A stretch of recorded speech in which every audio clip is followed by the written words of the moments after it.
अस्सलामु अलैकुम वरहमतुल्लाहि वबरकातुहू।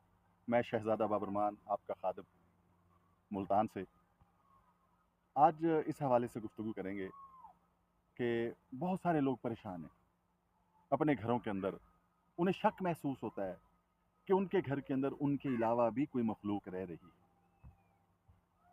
वो कहते हैं कि जिन्नात रहते हैं, आसेब है, साया है, कमरों से आवाज़ें आती हैं और कमरे में कोई भी नहीं होता। ऐसे लगता है कि जैसे अभी कमरे के अंदर कोई दाखिल हुआ है, लेकिन जब देखते हैं तो कोई भी नहीं होता।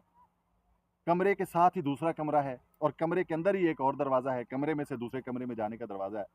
बंदा लेटा हुआ है अपने कमरे में, मोबाइल देख रहा है या कोई किताब पढ़ रहा है या वैसे ही किसी सोच में गुम है, तो उसे ऐसे लगता है कि जैसे दूसरे कमरे में कोई दाखिल हुआ है। तो ये उस आहट पर चौंक कर उसकी तरफ देखता है, वहाँ पर कोई भी नहीं होता। तो ये खौफ ज़्यादा हो जाता है, ये डर जाता है कि हो सकता है हमारे घर में हमारे अलावा भी लोग रहते हैं। तो अगर इस तरह का मामला किसी के साथ भी किसी भी जगह पे दरपेश है, कोई मस्जिद है, कोई मदरसा है, कोई घर है, कोई इमारत है, किसी दफ्तर में आप रहते हैं, उसके साथ मुल्हिका कमरे में आप रहते हैं, वहाँ पर कोई इस तरह का प्रॉब्लम है, आप तनहा किसी कमरे में रहते हैं, हॉस्टल में रहते हैं, वहाँ पर कोई इस तरह का मामला है, तो आपको चाहिए कि आप सूरह बकरा की तिलावत किया करें। अब सूरह बकरा की जब तिलावत की बात हम करते हैं रूहानी इलाज के हवाले से, तो सूरह बकरा के किसी मुंतखब हिस्से की या किसी छोटे से हिस्से की बात नहीं करते। हम बात करते हैं कि पूरी की पूरी सूरह बकरा जो है उसकी तिलावत की जाए।